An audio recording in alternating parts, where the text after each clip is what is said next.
All right, so I just got back from looking at this car. Well, I haven't got back. I've actually just broken into a mate's house. The car is fantastic. Apart from it doesn't work. For my subject, for what I'm looking for, I'm looking for a bodywork that doesn't have too much damage, which has got a nice paint job um, polishing, right? For reflection, for polishing. This has got a metallic paint job, so it's even better than what I could have dreamed of because it's a random metallic paint job. Um, I need to find the money for this car before they give it to somebody else. It's You'll see what it is. It's just it's like going back in time to when I first got my original Mini. Um, Not original Mini, BMW Mini. My R50. It just everything about it was perfect. It was immaculate. It was clean. It was brilliant. This car is a dirty version of that. It's clean and immaculate, but it's dirty and it's got umskull all over it. So if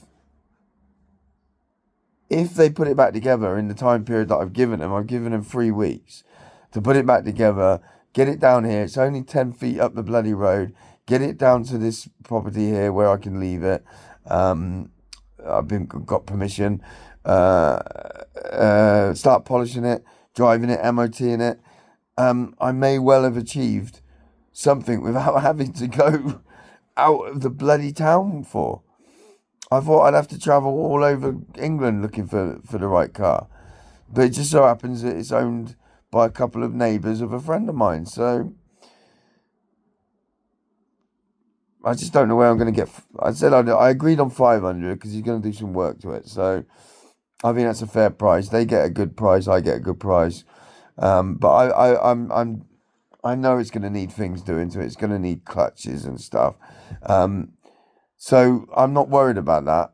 I'm going to do it over a period of time because this one doesn't have MOT on it anyway. So I'm not losing out on anything. But if I can find another car in the same period of time, then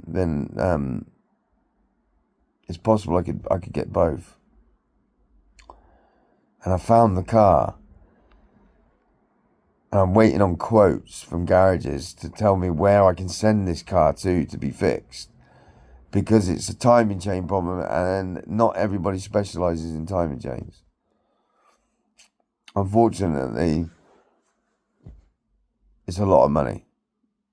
You get a cheap car, but you've got to pay a lot for repair, so you don't really get a cheap car. You may as well just pay that money and go and buy a better car. But this one that I'm looking at is a cheap runaround. It's got some emblem on it that I'm not sure what it means, but I'm going to try and find out. And the condition of it is in good condition. So I'm quite happy. I'm quite happy to buy a R50 for 500 quid as long as it runs and drives and stops. That's it.